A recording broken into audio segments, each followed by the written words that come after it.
So up in the ring, Brad Armstrong on your right has been introduced, and the one-man gang, all more than 400 pounds of them, has been introduced to this crowd here at the Sam Houston Coliseum, with Ron West handling the job of officiating.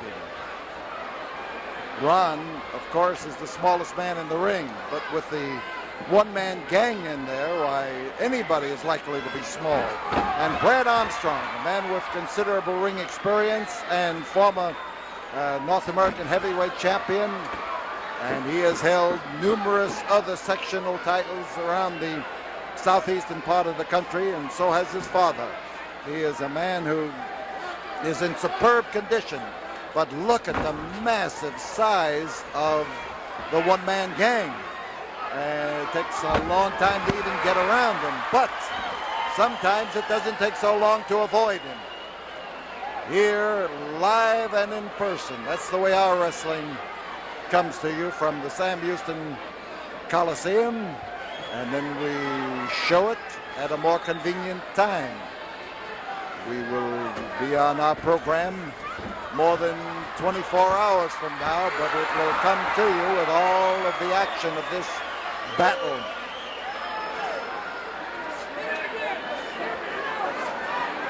So the one-man gang is a little bit confused. So it depends too on the size of the brain in the size of the behemoth. And as Armstrong is bent over that rope, you see that, ooh, man, that's a lot of weight that comes behind with any man that size who is able to move and able to coordinate well as he can. It's just like being hit with a 2x4, the manner in which he comes down across the back of the neck. One-man gang, and Brad Armstrong is having his problems.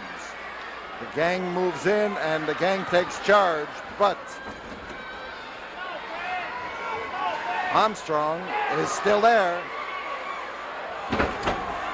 All right, if you were in Armstrong's shoes right now, what would you do to a man as big, as huge, and sometimes as impervious to pain as the one-man gang seems to be?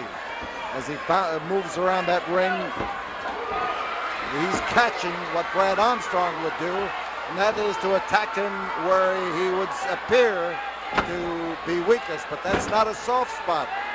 It's just a great big beer barrel belly that the old-time strong men used to cultivate because it improved their strength. It's only in recent years that strong men and the body beautiful have become synonymous. So the one-man gang held in an arm lock. But Armstrong is unable to carry that arm lock any further than a punishing hold as they both stand on their feet.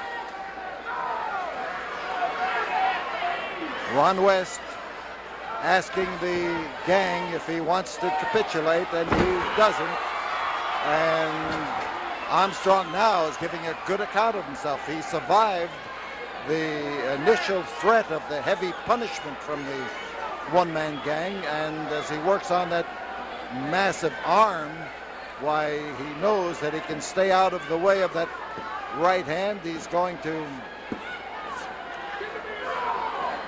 last a lot longer and be in a good position to win this match from the mountainous man whom he tries to twist and to turn.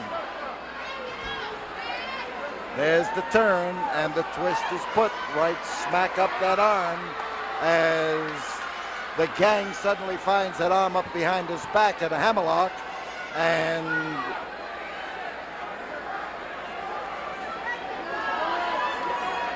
Armstrong stays in close. He's smart, and the one-man gang, as he shuffles around, looks for a way of getting out without having to expend a lot of energy.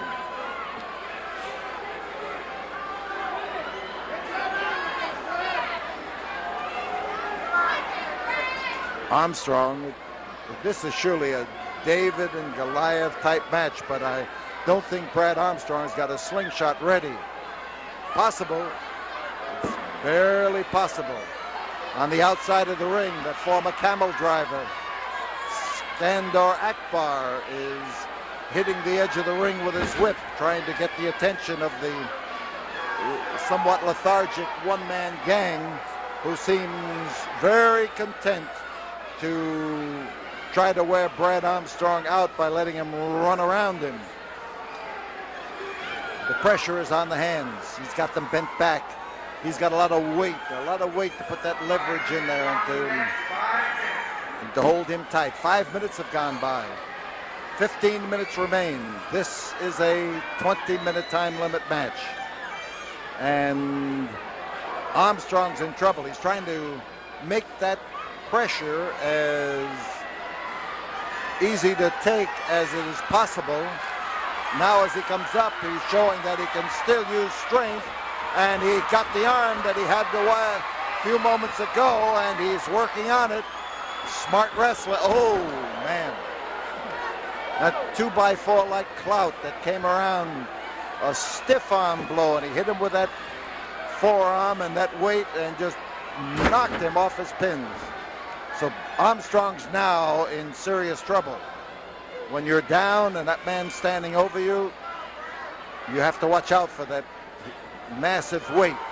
He's got him by the throat, and the referee properly called on him to break and told the count that released Brad Armstrong from the chokehold. The arm, the twist, the turn, and Armstrong stands there with that hand cocked, ready to throw, and the crowd encourages him to throw it. He is set to do it, but as he was moving around, you saw what happened.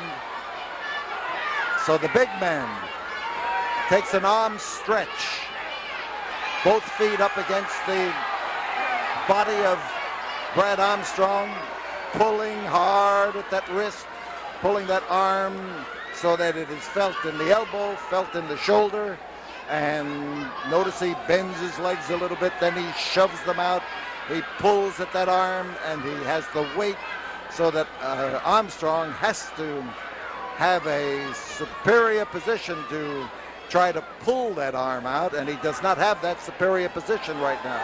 There you see how those feet are placed, one under the arm and one against the jaw, and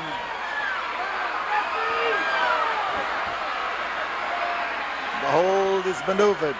Armstrong is close to the rope. Whoops. Well, the one-man gang, for all of his weight and all of his strength and all of the leverage that he had, depended that time on jerking at the man's middle by taking his trunks, which seems like a bad trade as far as he's concerned, except that he got out of the hold and out of the difficulty. The problem is the big fellas. He's got a hold on Armstrong again, but underneath he's got a man who has refused to quit, a man who pours his sweat into everything he does. That's Brad Armstrong. Notice the grip on the trapezius muscle with the right hand and the left arm going around that outstretched arm, and now the one-man gang looks to punish more than to wrestle. The pounding is tough to take. Here's Armstrong now trying to lay that blow in there, and you notice where he's hitting in the midsection.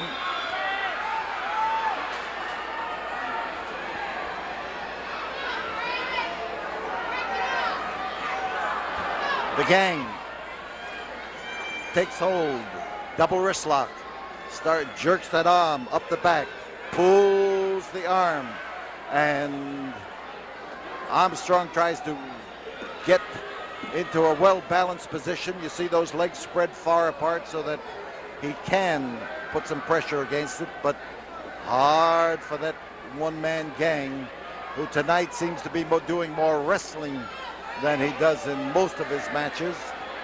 And I think it's Armstrong's approach to the match, his willingness to go out and wrestle him, that has the taken the one-man gang into territory where he is not always at his definable best. So Armstrong, hold up, underneath, can't get through, backing out. 10 minutes have gone by. That's half of this match. This is a 20-minute time limit, and Skandar Akbar on the outside is again exhorting the one-man gang to finish him off, but he has not been able to finish Brad Armstrong off. Few men can do that, and you've got to hit him first.